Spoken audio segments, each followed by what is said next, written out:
Oh. You know, part of me doesn't even want to make this video. Part of me just kind of wants to shut my brain off and never talk about this game ever again, because my faith in Badimo's ability to make cool things for Jailbreak is completely gone now, because after the complete dumpster fire that was 2022, I have no reason to believe that they can do so. Because if you want like tangible proof that Badimo has lost their way with Jailbreak, I want you to look at two trailers made for Jailbreak. One from 2019 and one from this year, 2023. First up is the 2019 trailer.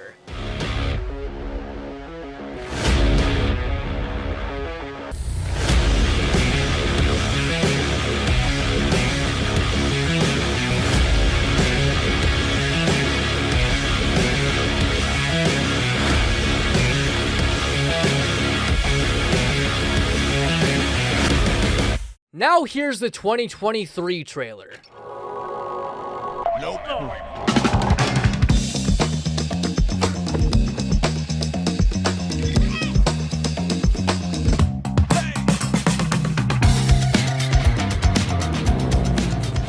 So you notice how they have two completely different tones going for them? The 2019 trailer is all about being action-packed and kinetic. Jailbreak is like this awesome action movie that you can play. Meanwhile, the 2023 trailer isn't really taking itself that seriously. It honestly has a layer of comedy to it, which I think is kind of tonally inappropriate for Jailbreak. It does have better editing because it was edited by professional trailer makers, but at the same time, it shouldn't have this, like, silly music to it.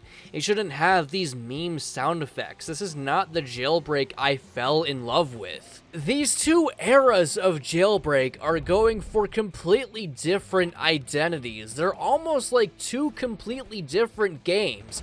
And if you want my judgment, I think the 2019 trailer shows a Jailbreak that is much closer to Badimo's original vision, which, in my opinion, is what Jailbreak should be. And I feel like the trailer that Jailbreak got in 2023 is super emblematic of the fact that Badimo has completely lost their way with handling the game. At this point, I think the last really strong update that we got from Badimo was the casino, and if we're looking at this from the lens of the beginning of 2023, that means we had a whole 8 months of just pure schlock, just meaningless stuff. The only exclusions to that fact is maybe private jets and maybe the safe revamp, but the safe revamp was just cosmetic, so that's not actual gameplay, so that doesn't count in my opinion. But looking back at 2022, we had trading, which completely changed the trajectory of the game's future permanently to be more cosmetic and item-based, which,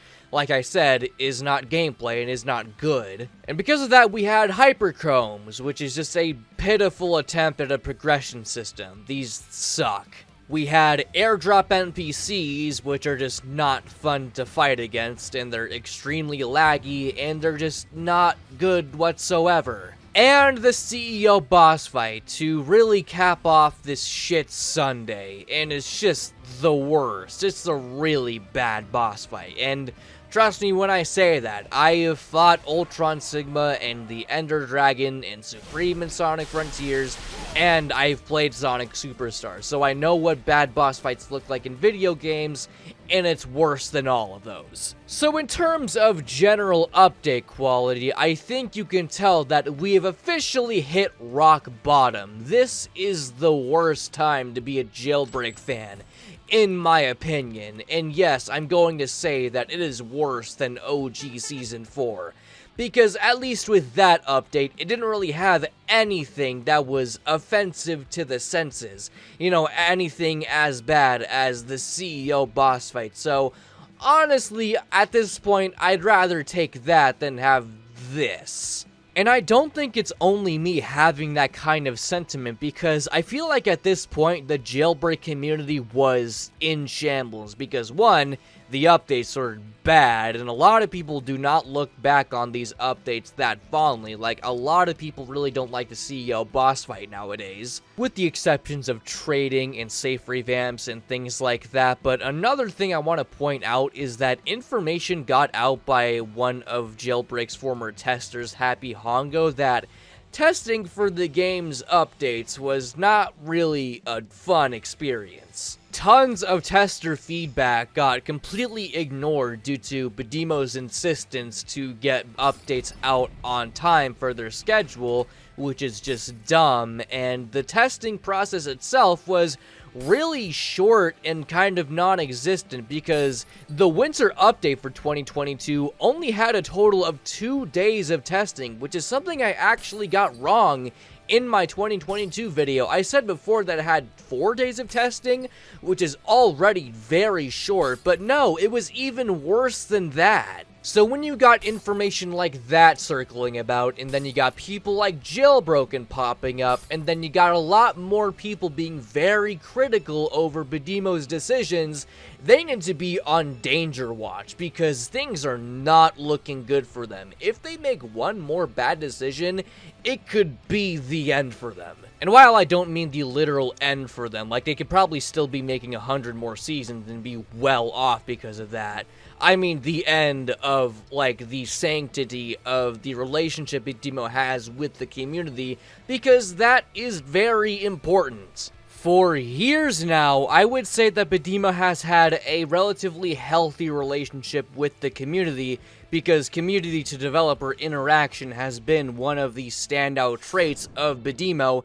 as a game developing studio. So you can really color me surprised when I saw this all happen, when the relationship that Badimo had with the community just kind of started to fall apart. And so right now, it should be Badimo's #1 priority to at least retain and or gain back consumer trust. And so what exactly was the first thing that Badimo did to gain back consumer trust? Add a new limited vehicle, of course. Yeah, so for the first 2 months of 2023, we didn't really get much of anything in terms of content for Jailbreak. The only thing that we really got was this new limited vehicle, the Parisian. In my opinion, that doesn't really count. But at least for now, I don't think I'll rag on Badimo too hard for this decision, because maybe they're planning something big and they just need a little more time to get things truly right. Or maybe because 2022 was such a monumentous year for Jailbreak that took so much effort, except it wasn't, that they just need a little more time. They just need some break time to make sure the next update is pitch perfect. But you'll quickly see why that is just not the case at all. But anyway, you may find it weird that I'm mentioning the Parisian in this video, considering I do not care for limited vehicles whatsoever, but there's actually a reason for this. See, back in these days, back in the days of early 2023, there were a lot of people in the Jailbreak community that were constantly clamoring for more diverse engine sounds to be incorporated for new vehicles. Up until this point, the most recent new engine sound that we had was with the concept, and the engine sound for that vehicle was one of that vehicle's selling points. And any other quote-unquote custom engine sounds for things like the Rattler or things like that are simply just modified versions of already existing engine sounds. But for the Parisian, this one is completely new. And can I just say something real quick? What the hell are we doing at this point? Why are we asking for more engine sounds for future vehicles instead of asking for better gameplay, because we have way more pressing issues at this point? Like, looking back on it now, this ambivalence towards update quality is kind of a reason why we are in the situation that we are in now, of the game being mid as fuck.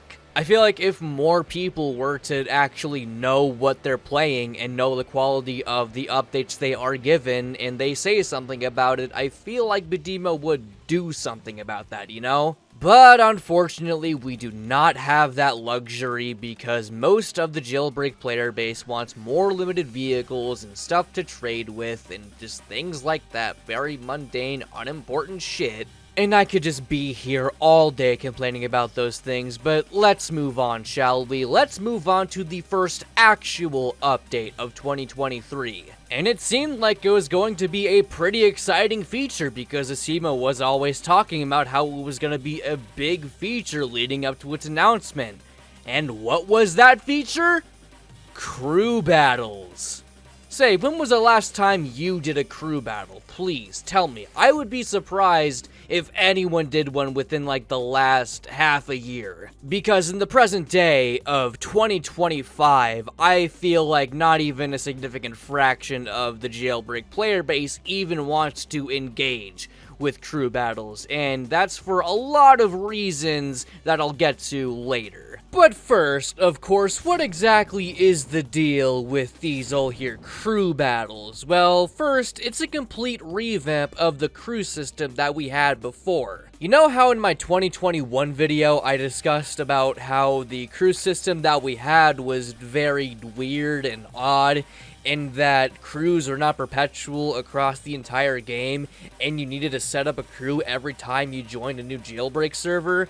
That system has been completely thrown out of the game in favor of this new system that actually is perpetual throughout the entirety of Jailbreak, which is very nice. This new and improved system for crews probably took a lot of work from Badimo, and I think we all have to thank CritSticks for that because, like I said in my 2022 video, he was most likely brought on to develop very complex systems that we see in modern Jailbreak, things like trading and hyperchromes and things like that that require very complex save states in the game. And he was also the one to come up with the idea for airdrop NPCs, and now he has developed our new system for crews, which is very, very nice. I have always held the opinion that Jailbreak crews should function more like clans from Call of Duty or clubs from the Forza games, and I would place a bet that those were actually key inspirations for how crews work here,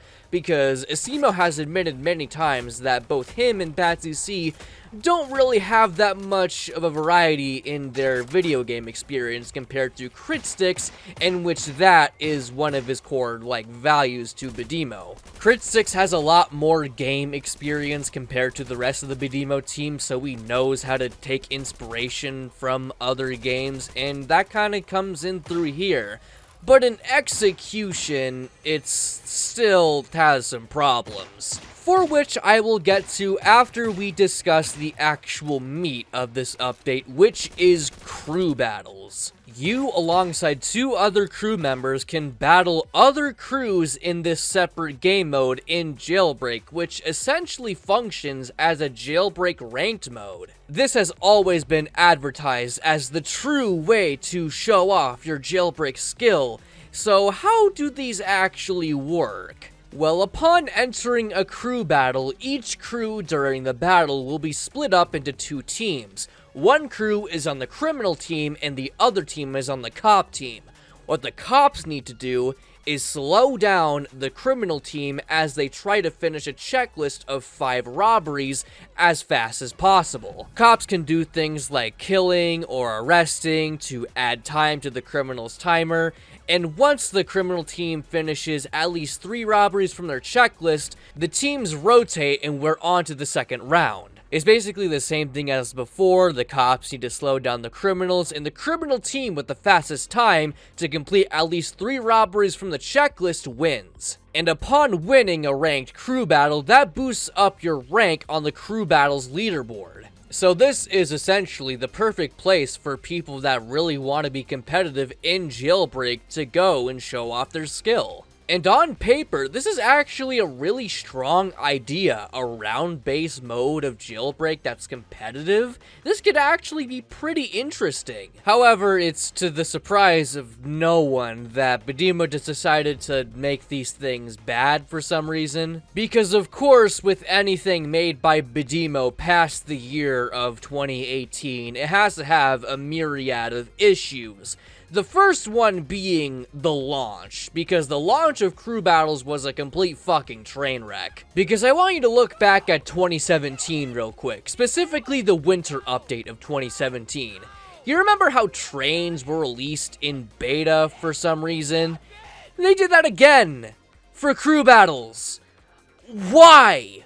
Why? Do we remember how much of a train wreck trains were? No pun intended. And it is no different here. My first impressions of crew battles were an absolute atrocity. Believe it or not, first impressions are very important to form an opinion on something, and my opinion of crew battles was completely squandered by its fucking launch. So yeah, I'm sure it's very hard to believe for some people, but this did not inspire much faith in me for crew battles in their future. It's almost like I prefer updates being released when they're ready to be released, you know? And I know that the beta version of crew battles was locked behind these codes. It had a limited amount of uses, but I don't think it should be available to anyone in this broken of a state. Surely there's a better way for Badimo to test crew battles on a large scale like this and not have it be the first impressions people get for crew battles. And second off, beyond just the beta stages of the game, I feel like crew battles still has a major accessibility issue. Because to actually enter someone's crew, it's not really that convenient for most players, if I'm gonna be honest. It's not really how you'd expect a system like this to work, because it's not like the leader of the crew can just send you an invite and then you can automatically join the crew, and it's not even like you can automatically request to join the crew with a simple press of a button and then you're automatically in it. You actually need to manually type out the leader's username and then you can request to join the crew, which in my opinion is very inconvenient for most players. It may not seem like that much of a problem, but believe it or not, most players just automatically want to get to the game without going through these very out-of-the-way methods of getting to that game, you know? Most players playing the game want things to be simple and easy to understand, and I think this method of entering crews and engaging with crew battles is so out of the way that it alienates a lot of players from ever considering crew battles. And the fact that the prompt to actually access ranked crew battles is so small and already in the out of the way to get to crew UI makes me think that that's also a contributing factor to why most players don't engage with these things. That stuff making crew battles a very out of the way thing to access, and the fact that it really only appeals to the small margin of the Jailbreak community that is competitive enough to engage with the competitive side of the game, makes me think that these things are incredibly niche. It's really only targeted to this very small fraction of the Jailbreak community. That makes me think, why were these even added? Were these even necessary? Especially considering the fact that the game is in a very dire state concerning update quality. And now look at that, we've looped around back to the same issue as the Parisian. We are getting things that we really do not need at this very moment. And I guess my third and final nail in the coffin for crew battles is just that they aren't really that fun in my opinion, because one half of crew battles involves cop gameplay, and I have said numerous times that cop gameplay simply is just not fun. And I really don't feel like repeating myself. If you want my thoughts, I've made numerous Reddit posts and numerous videos talking about this issue that it's just played out at this point. You get the picture. I do suppose cop gameplay is a little less bad now, because now your objective as a cop is to slow down the criminal team, so much so as they don't get a better time than you during the crew battle, which I guess eliminates some of the toxic traits of cop gameplay in my opinion, but then again, player versus player combat still isn't really that good in my opinion, so what gives? And plus, as a cop, you gotta scour through this entire map to maybe find someone to arrest, and it's just a whole debacle that just makes for a really not fun experience. I feel like crew battles would just be better if we weren't restricted by this ranked 3v3 format we had, and maybe we could introduce some different game modes. Maybe this way we can bring back Battle Royale, and that could be kind of like a ranked thing. You can go in solo and earn in more ranking for your crew. And maybe you could do the same thing with like a team deathmatch mode. Maybe like you could be enclosed in like a part of the map that really makes for a good team deathmatch map, and then you and another crew could just duke it out, and whoever wins gets the rank. And maybe you could bring back jet ski racing in a better way. There's a ton of potential that crew battles have, but the format that we have right now, I don't think really makes for a fun experience. Honestly, I don't really feel that compelled to engage in a competitive space for a game that I think has a ton of problems with it, so that's really why I don't think crew battles is really that valuable. So that stuff I said about Badimo locking in for this update can just be thrown into the water now, because we are still in the territory of 2022 of just mid-updates that don't really amount to anything other than being complete fucking dumpster fires. Boy, this instilled me with a lot of hope for 2023, I'll tell you that. And if I'm gonna be honest, 2023 is kind of my blind spot for general Jailbreak history, because after 2022, I mentally clocked out from the game, so a lot of the opinions that I'm sharing have either been formed after 2023 or just a first impression of experiencing what 2023 had. So after how disappointing, but expectedly so, crew battles were, what do we have next? We have the NASCAR event, don't care. Season 5, don't care. Oh, these. Dream homes are up next. This could be interesting. You know, for some reason, it says that April had 2 mainline updates for 2023, which I guess is because the update schedule during this time was a complete fucking train wreck. Like, the crew battles and NASCAR event were split into 2 updates. The Prison Revamp in Season 16 you're gonna see were split into 2 updates. For some reason, Badimo had a very bad habit of splitting updates into 2, rather than having updates be complete and compact in one big package. It's just kind of weird, you know? You'd expect these things to release in some huge complete package to bring the community together.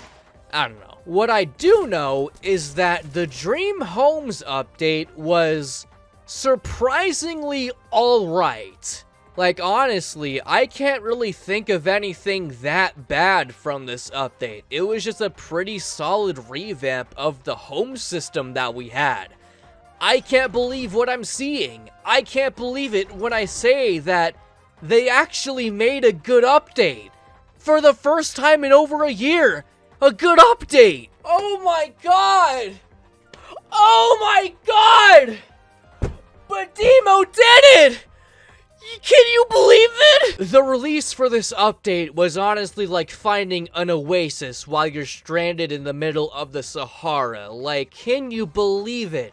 After so long of mid after mid after mid, something that finally gives me a semblance of enjoyment. I mean, the update isn't really that good. It doesn't even make it on, like, my top 30 Jailbreak updates of all time, but oh my god, at least I'm having fun with it. But let me just stop there in my tracks and stop acting like that, because the update isn't really that good in my opinion.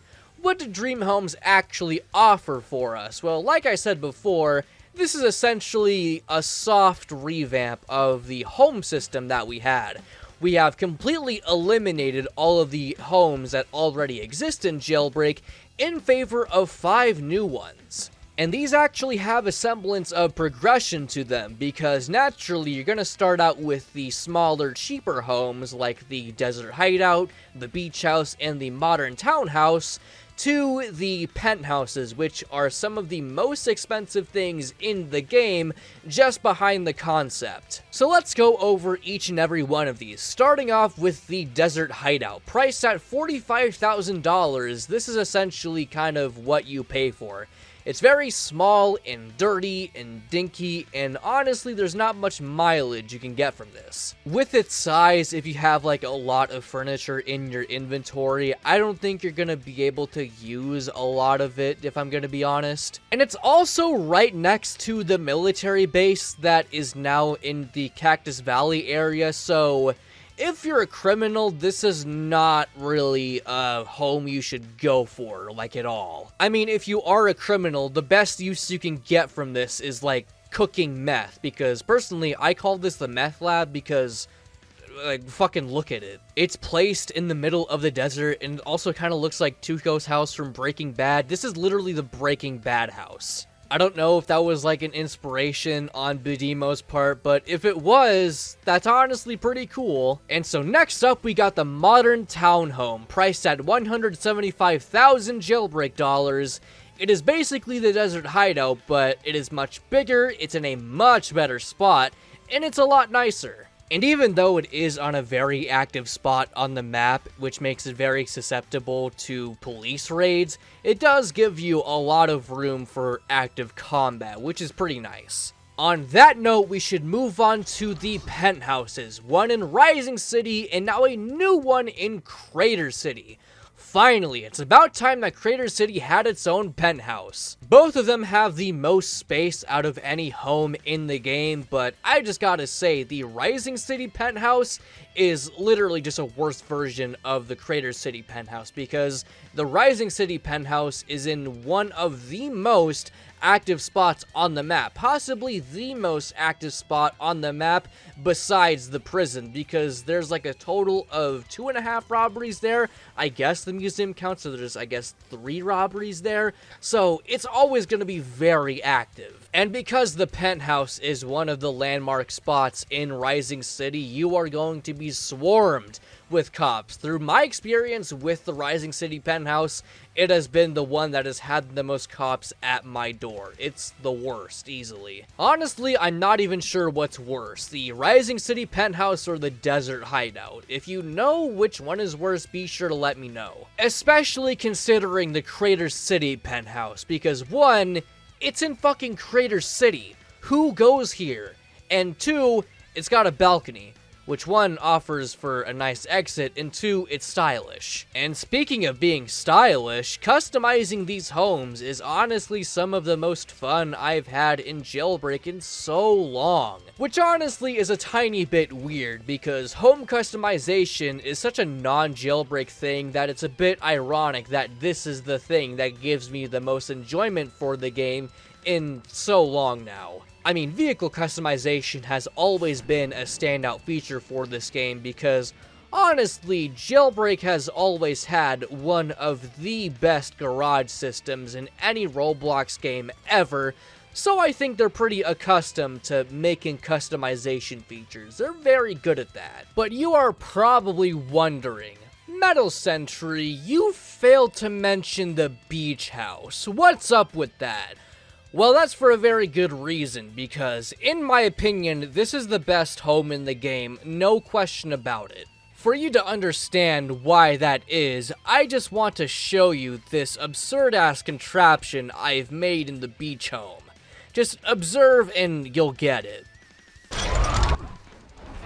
The beach house allows for a 100% foolproof safe house. Even though you can do this with some of the other homes in the game, I think the beach house has the perfect version of this by far, because all you need are the teleporters from Season 8, a bunch of turrets, and the revamped safe to block the door. With this specific design, the only way they can access the room you are in is through the teleporters, of which they'll go through it and automatically be shot by all 3 turrets at once. And if you're also there to shoot down your opponent, they have like a 100% chance of death in there. There is no way anyone can get to you this way. This is my preferred way of going AFK in a server, or if I need to wait for a specific thing to happen in the game, this is just perfect for so many scenarios. And the reason that I think the beach house is perfect for this is because the safe room that allows you to do this is the longest out of anyone in the game. Each home that isn't a penthouse has like a little small room with it, and the one in the desert hideout is way too small, and the modern town one is a little bigger, but I don't think it's as big as the one in the beach house, which is just perfect for it. And the issue with penthouses is that their doorways are way too big to allow for anything like this to happen, so your best bet is using this furniture item to kind of barricade yourself in a room, which isn't really that successful in my opinion, and is a reason why I still think the beach home has the perfect safe house. And And you may think that these safe house tricks are the reason why I love these new homes so much, but that's really the only, gameplay function that these new dream homes serve, because we now have the revamped safe, as I said before, and now they don't require crews anymore, which is very, very nice. The only requirement necessary for you to arm one of these safes is having another criminal in your home with you, which isn't really that hard. However, I still maintain that these home safes aren't really that useful still, because the amount of bonus cash that they give still really isn't that much to make it all worth it. And bonus cash isn't really the reason why I'm playing the game. I'm playing for the gameplay, not the cash. And home raids are still the same. I don't really find any enjoyment from them because I don't play as a cop, and I doubt they're any fun as a cop, so I don't really care about these. But just the fact that we got remodeled homes that are actually distinct from one another, and they're fun to customize, and they serve a gameplay purpose, makes these very, very fun. I'm gonna say it again, tooling around with these new dream homes is some of the most fun I've had in Jailbreak in so long now. This is an incredible update compared to the schlock we've had for the past year. The only criticisms I could give for this update is that I wish home raids were better, I wish the wall safe was better integrated into main gameplay, I wish the garages that were in the homes, like the ones in the beach house and the modern townhome, actually functioned as garages where you can customize your vehicle. And I really wish my home saves weren't just erased from existence for some goddamn reason. Like, my Crater City penthouse save has gotten erased like twice now. Why does this keep happening? The only home that I haven't had this happen to is the beach home, which I guess makes that an even better home. Just use the beach home, please. More people need to use it. But other than that, I still think that this is an incredible update. Like, this is now the last bastion of hope for Jailbreak updates. And I didn't even mention that in the update before this, they revamped the shorelines in the game. Basically, the terrain transition points between water and land have been completely redone due to Roblox's new shoreline technology, which makes things so much better from driving across water to land. It's so good now. Gone are the days of trying to finesse your car out of water to have it go back on land. It's now just a smooth process now. I thank Roblox for this 100%. So with that, in Dream Homes, hopefully we can carry this newfound momentum of redoing things in the game to make things a lot better.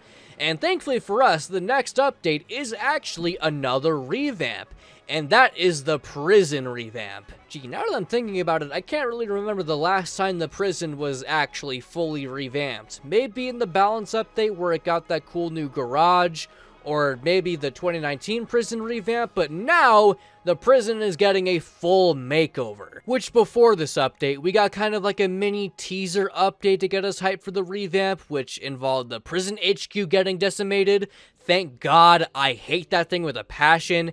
And also the prison received some minor damage, which was caused by the CEO, which, who cares? At this point, does Badimo really think we care about Jailbreak lore still? Which it kind of just feels like this whole teaser thing was just a waste of time because we could just get the revamp and we'll be on our way.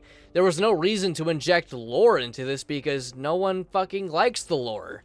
Who cares? Anyway, moving on to the actual update, the actual prison revamp, which I just gotta say, to this day, I'm still very mixed on this. I really don't know what to think about it. Because on one hand, it is nice to see a visual overhaul of the prison to make it fit more with the current Jailbreak aesthetic. There's also some neat gameplay changes, like the exploding wall escape is completely different now, because a common criticism for that escape is that it doesn't really make any logical sense why we're able to just blow up that wall.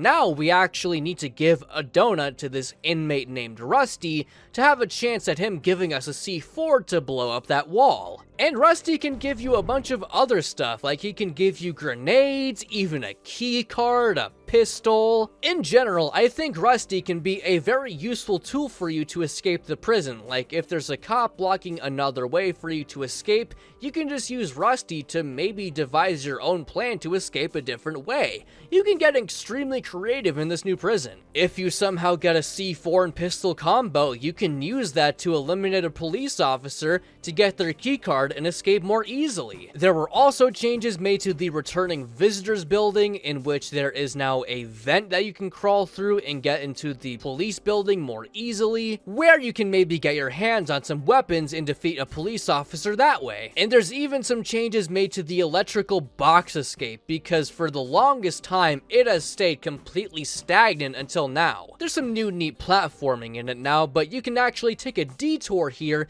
and use the new rolling feature to get on top of the new police building. Oh yeah, Jailbreak has rolling now, which is fine, I guess. It's a little weird because, unlike any other action game, it doesn't give iframes, so you can't really use it to dodge enemy bullets a bit easier, and you can't even really use it to get away from cops more easily in close range because they can roll too, which renders your roll a bit unnecessary. And while it is nice that Jailbreak is getting new movement tech, I think I would just like more of it, you know? And that's what I can say about this entire update. The new prison is pretty nice. There's a lot of more creative ways you can escape the prison now. It's just that I want more from it. Like, there is way more potential that I see in the new prison and rolling that just isn't in the game right now. Like, for example, the sewer escape. Whether you like it or not, it is pretty much the same as what we had before, except it takes much longer. And it does look a bit better, and it's a bit more extravagant in its design. I just wish it had a lot more alternating pathways, you know? Like the electrical box escape has some new platforming to it, I think the new sewer escape could have that too. Use those water currents to like build new pathways and add some like actual level design to it. I think that would be pretty neat. And it's also just kind of like a free, easy way to escape the prison, and I think it'd be much better if you had to be really good at Roblox platforming to actually complete it. I feel like a sewer system like this should be a lot more elaborate and challenging, but it just isn't, and I feel like that's a large amount of missed opportunity. And the same thing goes with like generally just escaping the prison, because I feel like if more things like Rusty were to be implemented,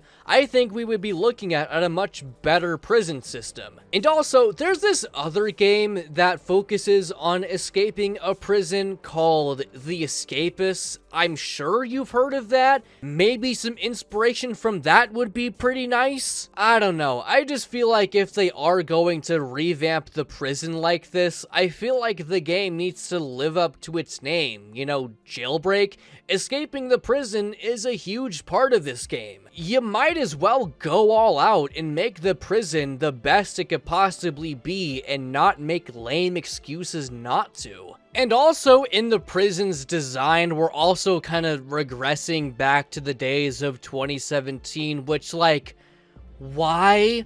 Why are we doing this other than for the sake of nostalgia? It's not like the prison we already had was all that bad. If anything, we should have just made that one better. Honestly, for a prison complex, it is very small. I think we could do something a little bit bigger than this. So overall, as nice as the prison revamp is and how nice rolling is, there's just a bunch of missed potential that I see in this update, which isn't really that horrible. It's just that it's a little disappointing compared to the standards I had for this idea of a new prison revamp. So not bad, but I wouldn't say it's that good either. It's the perfect definition of mid. There's some stuff to appreciate, but then there's just those things that really make you think this update could have been a lot more, you know? And throughout the rest of 2023, you're gonna see that that is a common motif throughout modern Jailbreak. I guess the next update is the prison bus update,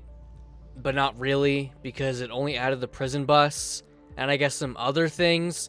And then we got the hiding in plain sight event, which was just made to introduce some new Jailbreak merchandise. Because Roblox now no longer gives a flying fuck about selling their own toys, they are relying on other developers to sell toys of their own games. And I've never talked about Jailbreak toys because it's merchandise, not the game. I'm a fan of the game, not these things, but I just gotta say, the designs for these new toys are super questionable. Why do we have a baby one? Why is there a clown one? Why are their proportions fucked? Why the fuck did they look like this? Why do they look like shit? Like, if I ever have a kid in the future, I'm not buying them these. I'm not buying them the Crime Boss plush. I'm just not gonna do that. Like, they don't look that appealing towards children, in my opinion. Like, the only ones that I see buying these things are like actual Jailbreak fans, like people that have devoted a portion of their lives to this game and want to buy these because it has the Jailbreak license on them. I'm looking at you, Kakanya. It's that obvious. I'm looking at you. And this hiding in plain sight quote-unquote event is such a letdown because we've had things like the Ready Player One event and the Maple Stick ARG, and they just eclipse whatever this is by a wide margin. So, pretty disappointing. And so now we can actually get to an update that's worth talking about, and that is Season 17. Yes, I'm talking about a season because you know what they did for this season? They actually changed the season system. You know, the system that I criticized so heavily before because it was just not fun? Yeah, they actually changed it up a bit. Because let me tell you, during this time, seasons were the biggest slog to get through. The process of doing them was just not fun at all because you had these daily contracts that force you to go out of your way to do very mundane things that you wouldn't otherwise do. It's just not how you have fun in Jailbreak whatsoever. Honestly, props to the people that had to suffer through all 16 seasons before this. Clearly, you have much more of a tolerance for shitty gameplay systems than I do. So color me surprised when I saw that they were actually gonna revamp the shitty season system for Season 17. Which, at the time when it was announced, I just kind of wrote it off because I was just kind of used to Badimo fumbling things that seemed good on paper. And especially during that time, I very much held the notion that Jailbreak was getting stale because of the repetitive robberies and gameplay, which I don't really think that now because you can get some unique interactions in the gameplay, even if it is repetitive as fuck. I don't know, nowadays I just feel like Roblox is better when it's about social interaction, and the interactions that I've had with Jailbreak is kind of fun. I also just find it fun to get max bounty as a criminal and give it to a cop, because that's interaction. I've liked doing that. And honestly, looking at it now, maybe I feel that way because of the weight that was lifted off of my shoulders when this new season system was introduced. Because gone are the days of logging on a Jailbreak every day to do daily contracts, and now are the days of getting on weekly to do weekly contracts. And now you can actually get XP from, you know, playing the game. Admittedly, you can only get so much XP daily because there is a limit to how much you can get daily.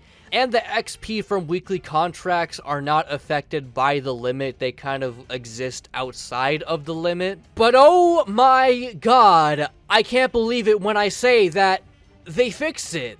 It's not perfect, but they fixed seasons, I think. The season pass is still fucking stupid because it went against the value of the old season system that they had before, but still though, this is so much better than what we had, and I still think that a daily XP cap is a very, very, very artificial way to stop players from instantly completing the season without any contracts, but still, it's better than what we had. I would prefer a system that's more akin to Fortnite, where it's way more forgiving for the items that it rewards you with in the battle pass, but still it's better than what we had! And really, that can just be the motto for this new season system. It's better than what we had, because if Badimo is gonna have this, like, very anti-consumer way of keeping players returning to the game consistently, I'd say that this is the best system that they can think of. You are no longer bound to the whims of contracts. Now you can just log into the game, play the game for a bit,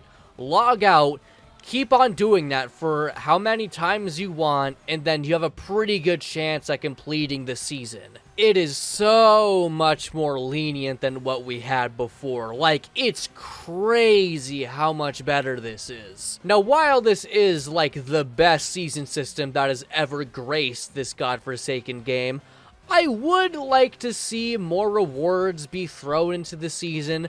Like, at this point, I am very surprised that there hasn't been a change made so that there's more levels past level 10. Personally, I feel like seasons should go on to, like, level 20, because I feel like I'd want players to feel like they're being consistently rewarded for the work they're putting into the game. And if seasons were to be extended out like that, I would want them to have a quicker pace than they have now, just to account for the extension. And also, what happened to, like, the top percent rewards? Because in Season 6, there were, like, 3 of them, but now we always have, like, 1 of them. I always felt like that was kind of weird. I feel like there should be more of those now. And I do know that because season rewards are community created, Acima rewards out money to community creators, and that having seasons have more rewards than they already do would put a financial strain on Badimo.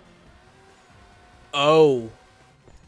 Well, why don't they just put that in the season? But yeah, those are just some ideas to make seasons better than they already are. But that's not the only thing we got in this update, because we also got the revamped maximum security prison, which I guess is a fine enough revamp, because before this we had the Alcatraz prison, which wasn't really that much of a prison at all.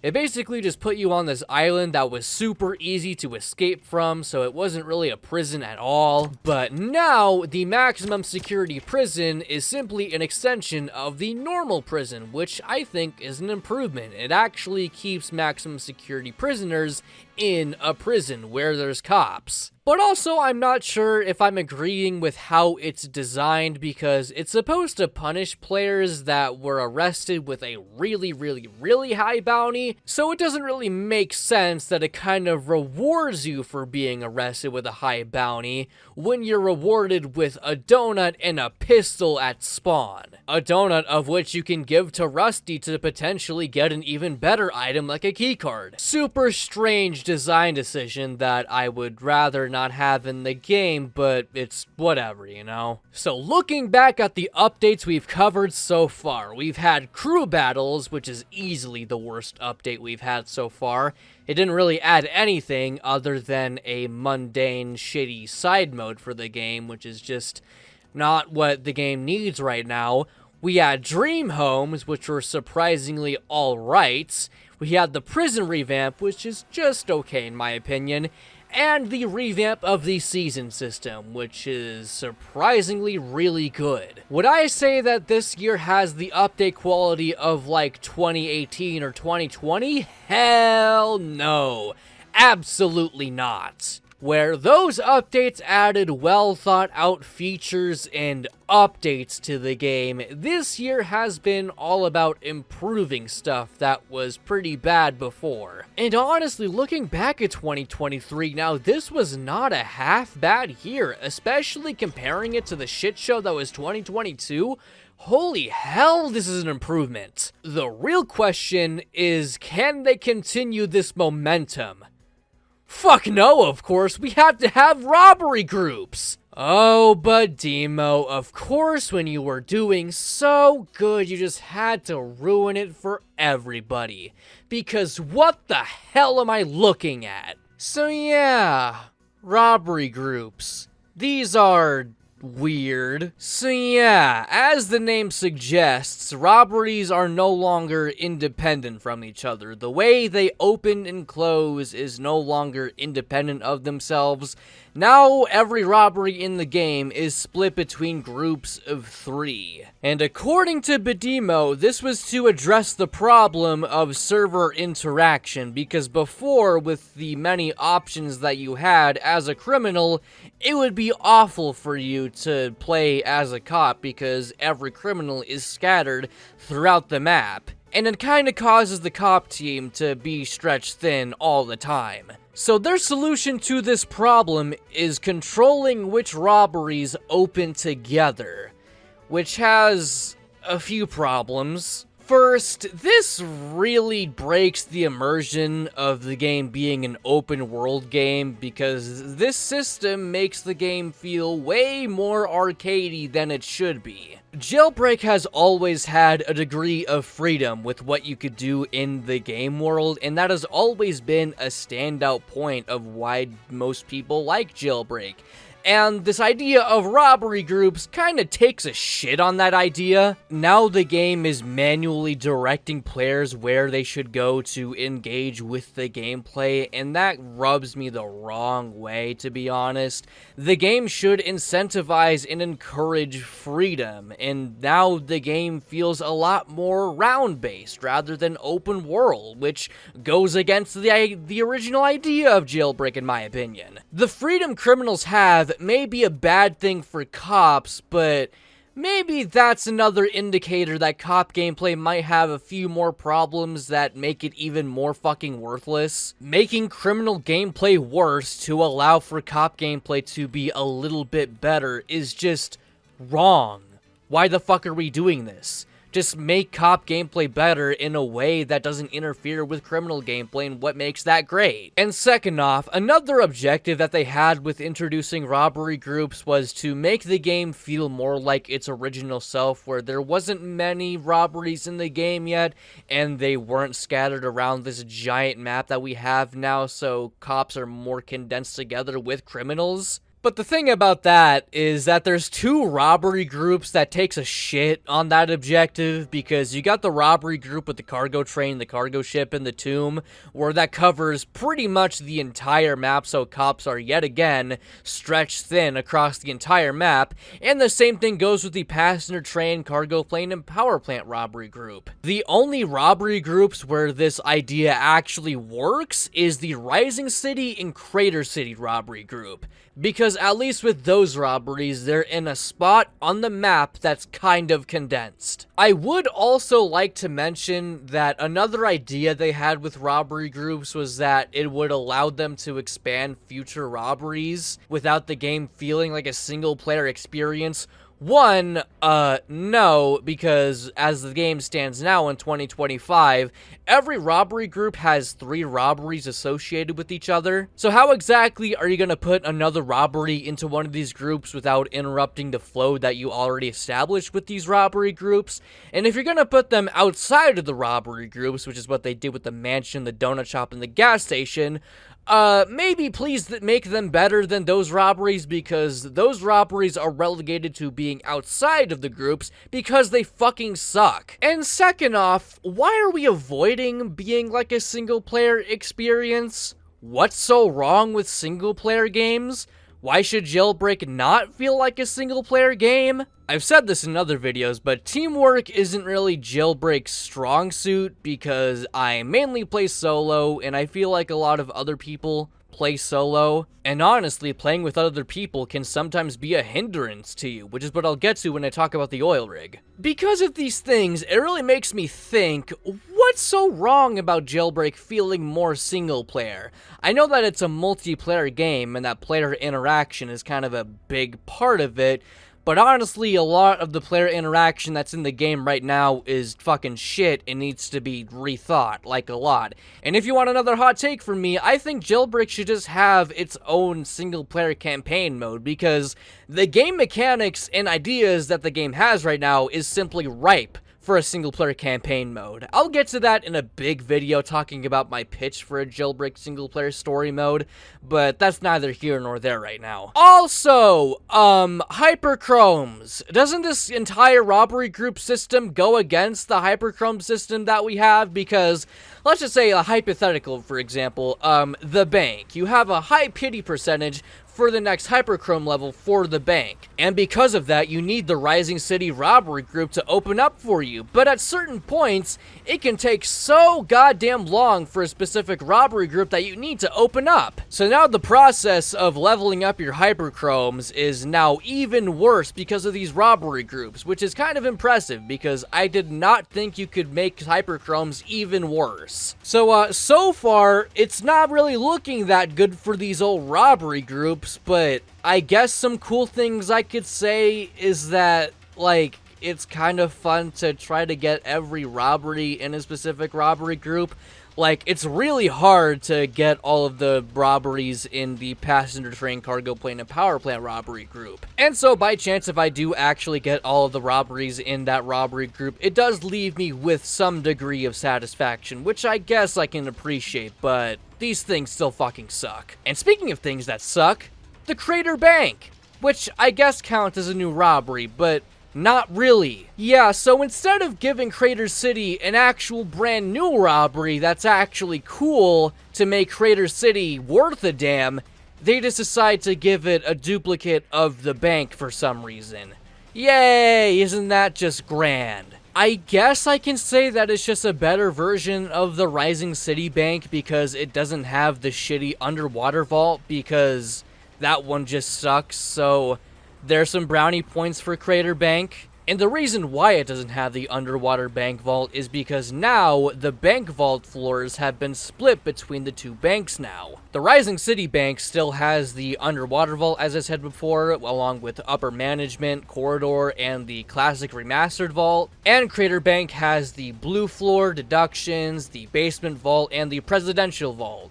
And I'm surprised I can name all of those vaults off of memory alone because none of them are really memorable other than like the presidential vault. Not gonna lie, I wish we got a new bank vault for this update because we haven't had one in a while, but then again the last one we had was upper management and that one fucking sucks, so I guess it's reasonable to believe that Badimo is no longer confident in their ability to construct new bank vaults anymore. Which kind of sucks because I'm confident in my own ability to come up with some new bank floors because for the longest time I've had this idea of like a vertical bank floor where it's all about climbing stairs and things like that up to a vault, and that could lead you to the upper escape route in the Rising City Bank, but I don't know, maybe I'm just talking out of my ass. I say that because I wish there was just something interesting about Crater Bank, but there isn't. It's just the bank.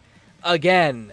People want to say that this is a new robbery, but it isn't. It doesn't count. I wish we got an actual new robbery, something that's actually fun and interesting. But it appears that those two words are no longer in Badimo's vocabulary, so now we are stuck with robbery groups and Crater Bank and all this fucking schlock. It kind of sucks really bad this time because with other things that I've complained about, I can mostly ignore them because trading can be mostly ignored, hyperchromes can be ignored, and I guess airdrops and the CEO can be mostly ignored. But with things like this, with things like robbery groups, this can't be ignored because this permanently changes how criminal gameplay works, and I think it was for the worst. This fucking sucks. It may be good for cops, but cop gameplay just sucks. It needs to be taken out of the game or drastically rethought. And all for such a non-issue like server interaction. Please direct me to where I said that server interaction was a problem in Jailbreak's core game design. Please, I would love to know! I guess some other things in this update are like cop gameplay got some other changes that I do not care about, and surprisingly, criminal bounties no longer are just completely erased from existence when a criminal dies, which I think is actually pretty nice. And I guess before this update, Battle Royale got brought back for VIP servers exclusively, which, why are we allocating resources towards this? This does not fucking matter. Well, that was a shitty stinker of an update. Hopefully the next one can at least be a little bit better. Oh, 5 days of vehicles. It's been a while. Well, this is a breath of fresh air. I think it's about time that we actually had an update that is primarily focused on fixing stuff and adding stuff rather than just changing stuff and making things worse for no reason. Oh, god damn it! Oh, just when I thought things were gonna be at least okay, we just had to ruin it with this shit.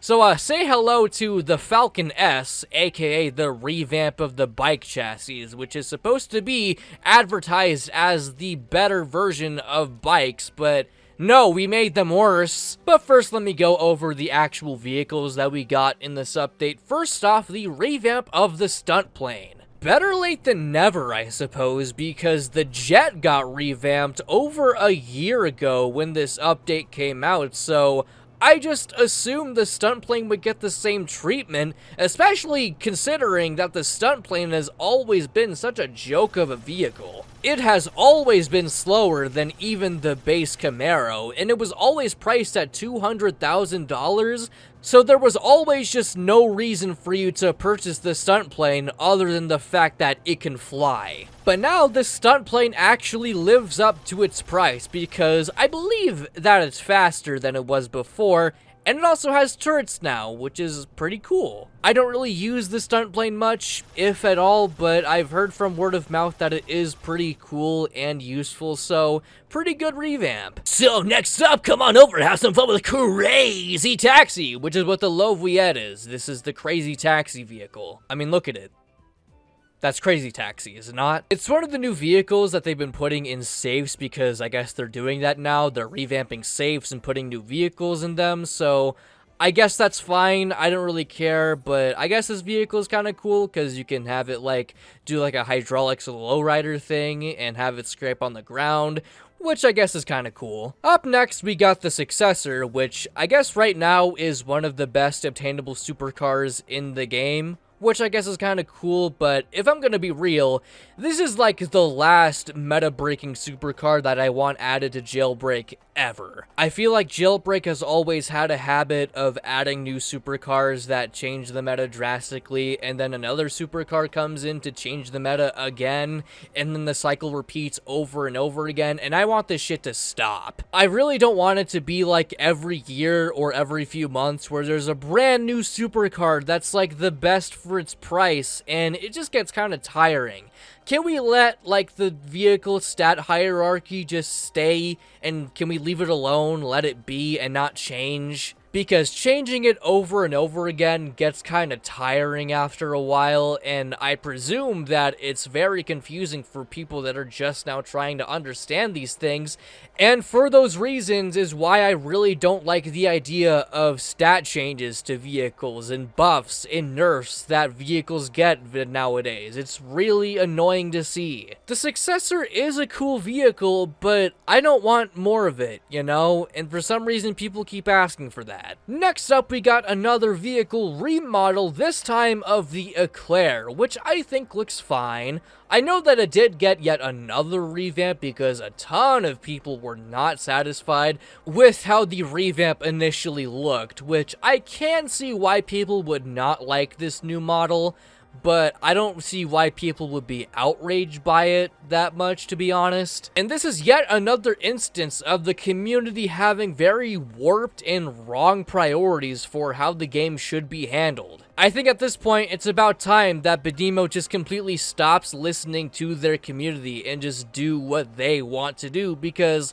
clearly they don't know what they're talking about. But with how the vehicle looks nowadays, I think it looks pretty good. I do find it weird that it got a price jump from $500,000 to $600,000 Jailbreak dollars, which is the same price as the which I do kind of get how they're supposed to be alternatives to each other. With the Eclair, you're looking for absolute performance. It has a greater top speed, but not really that great acceleration.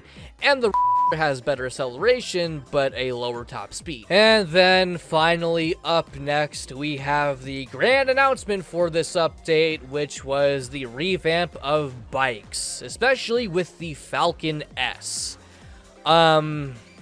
They made them worse because for the longest time, bikes weren't all that great to use because ever since they were added in 2017, their chassis hasn't really been changed like at all, and they haven't been given much love in recent years. But now bikes have been completely changed from how they once worked, and now, oh no.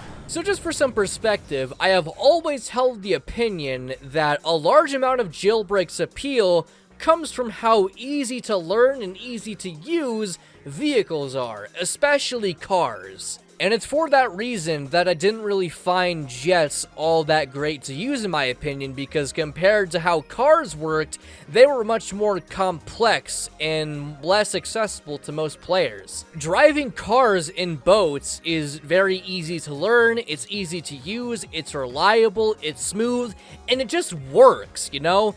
And that's what I think jets lacked. And now I can say the same thing for bikes. Not for the reasons that I don't like the jet, but because bikes are just janky as hell. Bikes no longer have the smoothness, reliability, or polish of vehicles, which is just so unfortunate. Bikes are now very prone to bouncing on any terrain that isn't a road, and they can't even drift for shit. If you're above like 80 miles an hour and you hit that e-brake, you are going to spin out more than any other vehicle in the game, and it's honestly really annoying. And it's really annoying when you're trying to optimize your route through rough terrain and your bike will just not cooperate whatsoever because it just loves to bounce and jump around rather than actually stick to the ground. Bikes do not have the reliability that cars do, which is why I primarily use cars instead of bikes, because bikes suck now. I mean, motorcycles were never really that great in Jailbreak to begin with, but now I have even less of an incentive to use these. The only scenario where they're kind of reliable to use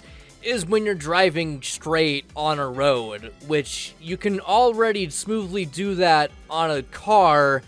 And you can also do much more with a car, so why should I use bikes again? And you can't even Akira slide with these. Like, if they serve no gameplay function, at least allow us to do cool things with them, but you can't even do that with them, so what was even the point of revamping these? Oh! Fixing rocket fuel with bikes, because they didn't work before. Guess what? You can already do that with a car! What the fuck are we doing? But hey, with these 5 days of vehicles updates, the vehicles are only half the show because we also have bug fixes, which, a lot like the 2022 one, I can't really remember any of them that happened in 2023. I mean, I guess there are some because we got like proper vehicle damage indicators and car bouncing supposedly got fixed. Oh, that was a fucking lie. And I think this is the update that fixed the minimap location labels, because Rising City is actually called Rising City now, which I guess I can talk about this now. What is the deal with the naming scheme of Jailbreak locations, especially Rising City? Why exactly is it called this? I think I did see a tweet a long time ago about like the first name suggestion for Rising City being that it's about how the city always rises up against evil and natural disasters that has always happened on the island. But now I'm asking, why is Crater City called Crater City other than the fact that it was revealed to us after a meteor touchdown on the map? Like, you're really gonna name your city after the disastrous attack that happened on the island when some evil dude wanted to kill everyone? Because that makes sense. Totally. Yeah, just kind of thought that was a good opportunity to mention the weirdness surrounding Jailbreak geography naming schemes. Anyway, this 5 days of vehicles was kind of mid, especially surrounding bikes, because bikes are just straight up bad now. I don't want another bike to be added to the game ever. So, the winter update is coming. You know, looking back, this is kind of therapeutical for me. I mean, this whole series has been therapeutical, but this especially because now, looking back at 2023, we really had a mix of good and bad. We had the bad, which were crew battles and robbery groups, and I guess 5 days of vehicles, but then we had the surprisingly decent to actually pretty good updates, like Dream Homes and the season system change-up, and I guess the Prison Revamp, even though that was kinda eh. I'm very glad to say that this is not another 2022 where we got a lot of really bad updates, but I wouldn't say that it's another 2020 where every update was game-changing and a lot of updates were really strong and solid.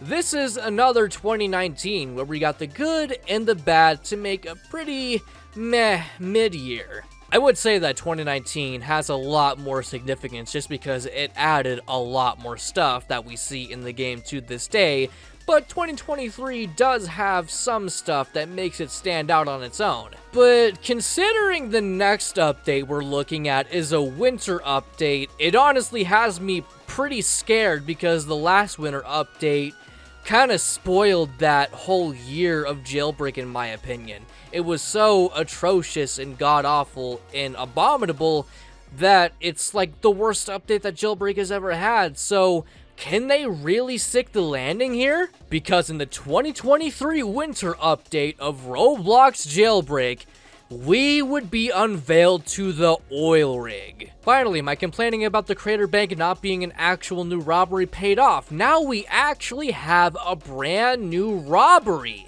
We haven't had a new robbery since the mansion, which honestly instills even more fear in me because I'm not even sure they can do robberies anymore. But to my surprise, this is good. Like, no, not even just good. This is great. The oil rig is my favorite Jailbreak update since the casino. I can't believe what I'm seeing! Unlike Dream Homes, where that update didn't really have any gameplay, but the stuff it added still was great, this is gameplay! This is new game! This is actual game that I can play that's actually really good! Oh my god! They fucking did it! They did it! My prayers have been answered! If the Dream Homes update was like finding an oasis in the desert, the oil rig is like winning the fucking lottery because, oh my god, this is fantastic! I'm not lying, I'm not even joking, I love the oil rig! It's not perfect, there are problems I have with it, but at the same time, this might be my favorite robbery in the game. I know, you probably have so many questions. You're probably thinking and saying to yourself, who are you and what have you done to the real Metal Sentry? Because at first glance, you're probably thinking that a robbery that heavily involves enemy NPCs isn't really gonna be my thing, but I'm as surprised as you are when I tell you that they actually handle NPCs so much better than airdrops or the CEO boss fight does. Because let me tell you about the oil rig and how this thing works. So at first, when it opens, you're not going to want to approach the oil rig with any other vehicle than a boat, because if you approach it with a car or a plane or a helicopter or anything of that sort, there's a laser that will kill you if you enter its vicinity. The only vehicle that is allowed to approach the oil rig is a boat, so once you actually approach it and board the oil rig, you're going to want to place down a bomb in one of the select preset areas to actually activate the robbery, which in turn activates the first wave of NPCs you need to fight. Because unlike airdrops or the mansion, these NPCs spawn one after the other, so they're actually manageable rather than the shitty horrid system that the other NPC systems had. You can easily pluck them off one by one, and if you're not good enough at actually defeating the NPCs, they'll just keep on spawning in, and it'll just be harder for you to defeat them. Won't you look at that? Gameplay difficulty that's actually organic and scales to your actual player's skill. Isn't that really nice? And if things do get out of control and you can't defeat them as they spawn one by one, you're in luck because the entire first area is just an arena for you to defeat the NPCs. This is where things get really fun because you see those red barrels that are scattered across the oil rig? You can actually blow those up by shooting them, which actually deals splash damage to NPCs. If there's a large amount of NPCs that are clustered up together, you can just blow up a barrel and boom, you don't have to deal with them. And if they're not near one, you can just be smart about your movements and direct them towards one. It's really fun. This is what I have always wanted from enemy NPCs in Jailbreak, them being accompanied by good map design. Map design that encourages and incentivizes being smart about what you do and where you go. This is what I have always wanted, and it kind of baffles me that this is when we're getting it, when Jailbreak is pretty much at its lowest. So once you actually defeat the first wave of NPCs, now you actually go inside of the oil rig. The next area is a stairway where an NPC will sometimes walk down towards you, and there's a barrel conveniently placed next to the NPC, and boom, you can just take care of them like that. Or you can be boring and just walk up to them and shoot them, which is not my way of doing it, but anyway. The next area you're gonna have to access by doing a power plant flow puzzle, which is actually something I really like. Using systems for other robberies to elevate this new one is really cool in my opinion. It makes the oil rig feel like a culmination of all of the Jailbreak robberies in the game. I think that idea is very fun. Upon completing the puzzle, you gain access to the second area that has a bunch of NPCs waiting for you. Oh, but looky here, a conveniently placed barrel. Boom! That one barrel most likely won't take out all of them, so you will have to deal with some of them, but it's really no big deal because the barrel already took so much damage from them. And here is where you actually get your money, actually extracting the oil, which isn't really that engaging, but I guess it does serve as kind of a break from the gameplay, and if a cop comes by, you can just be prepared for it when they come.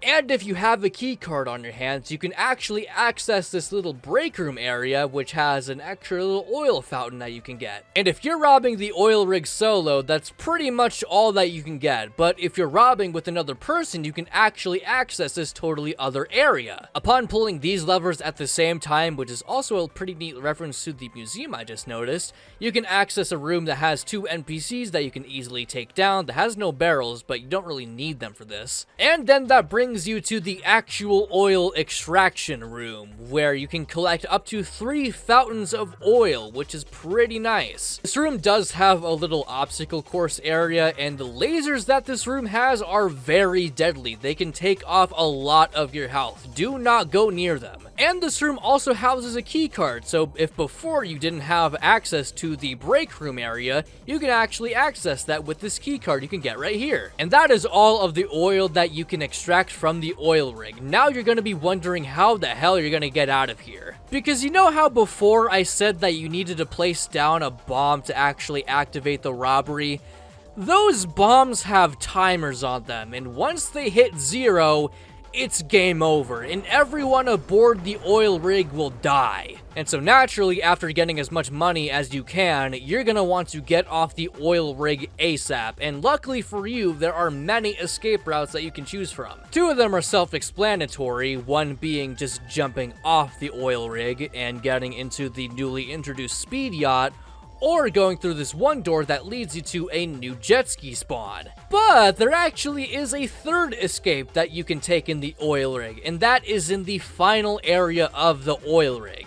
At the end of this hallway, there's a keycard locked area that you can get to that houses an NPC with a barrel that you can easily take out. And from there, there's a computer in that area that allows you to disable the security. The security being the laser I told you about that doesn't allow helicopters or cars or anything other than a boat around the oil rig. Yeah, you can actually disable that. And upon disabling it, you can go through this door that leads you to the top of the oil rig that houses one more NPC that you need to deal with, and a helicopter for a last-minute escape. Once you hijack the helicopter and get out of there, the timer on the C4 will hit 0, and the oil rig will explode with everyone on it. Now you can take your oil to the new undercover exports boat at the crime port and get your money. That, my friends, is a robbery well done. Fantastic job, Badimo.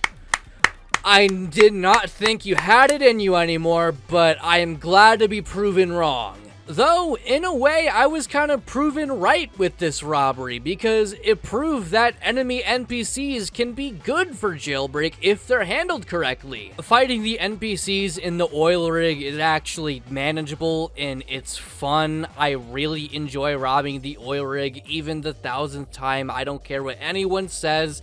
And even cop interactivity is kind of not even that bad. It's comparable to the casino where cops just kind of go in and arrest everyone. Though there are some problems because sometimes the notification that police have boarded the oil rig won't work, and because the oil rig rooms themselves are kind of small, it is a little cheap for cops to just come in when you least expect it and automatically arrest you.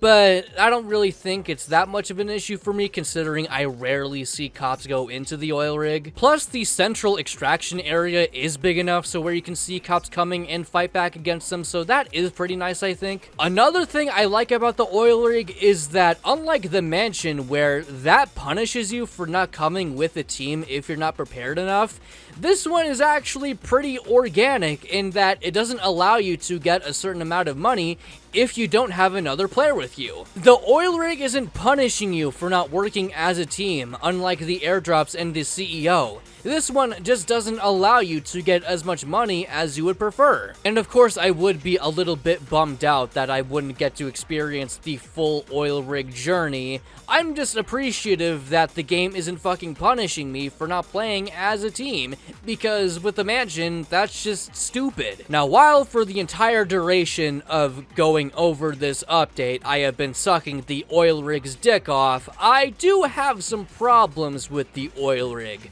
Especially with the barrels, because for some ungodly reason, you can friendly fire with them, which is something that still needs to be fixed because you can kill other fellow criminals in the oil rig. I don't know why you would do this other than being an asshole troll that deserves no love, but this still needs to be fixed. I also wish the splash damage on the barrels was a little bit smaller because sometimes I can get hit by barrels that I obviously should not have been hit by. But whatever. I also kind of wish the first wave of NPCs was a little bit more challenging. I know that sounds weird coming from me because I criticize the airdrops for being way too hard doing it solo, but honestly, I would prefer if I was challenged a bit more to where I had to use the area I was in a tiny bit more, you know? Using the environment to my full creative advantage is something that I would love to be pushed to do more, and that's something that I really love about the oil rig. And while I do find it nice that boats are the way you get in and out of the oil rig, I wish they were involved a little bit more in the robbery itself. Like maybe instead of the jet ski spawn, you had to put all of the oil that you collected in some sort of tank that you had to drag across the ocean in like a special type of boat that you had to take to the drop-off point. And then maybe cops could chase you across the ocean to maybe try to take back the oil that you stole for a little bit more extra cash for themselves. I don't know, I think something like that could be a lot more interesting. But that is not to say that the oil rig is a bad robbery. Far from it. This is one of the best Jailbreak updates that we've gotten in like over a year and a half now. This is a fantastic robbery. Other than like the new speed yacht that we got, I'm not even sure what else happened in this update. And do I care? Not really. Not at all. All I care about right now is that the oil rig is a fantastic new robbery for the game and that Badimo still has it in them to make cool things for the game.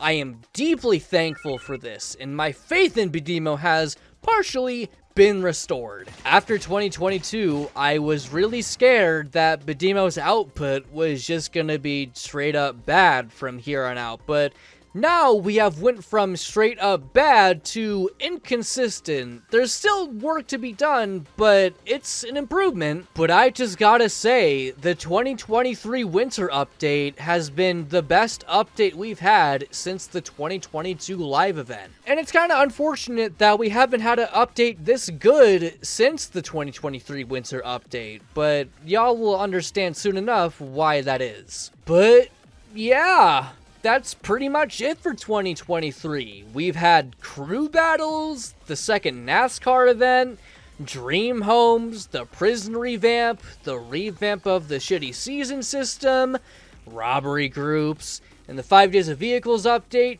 and the oil rig. It's not perfect or anything, but I'd say that this is a damn decent year for Jailbreak. I am pleasantly surprised. What's that? What? No, Carbonara, I'm not gonna talk about you. I don't care. No, I don't talk about limited vehicles. Go away. Shoo. But yeah, 2023. A year that I did not have much, if any, confidence in for Jailbreak, but looking back at it, I am pleasantly surprised with what we got. And I guess one more thing, people constantly want to dog on the oil rig for not having a hyperchrome associated with it. But the thing that people don't understand is that hyperchrome sucks, so that actually makes the oil rig better. Can you tell that the oil rig just makes me so happy and glad yet that it isn't bogged down by any other meaningless schlock system that Jailbreak has? It's so good, it's so fun, life is great. And I do know that people are going to think that there isn't really much else to talk about in terms of Jailbreak because we haven't really gotten much of anything else in terms of content, but trust me, there is still plenty to talk about surrounding Jailbreak, so I guess I'll see you then whenever that day comes when I talk about those things. I'll stay here on the oil rig. Hey y'all, look, we got the new Nintendo Switch 2. It's even got a game in it. You better come on down and get you one while we got it. Look, this sort of looks like a young Randy. It does, don't it? Come on down. We'll fix you right up. Your kids will love you whether you play it or not.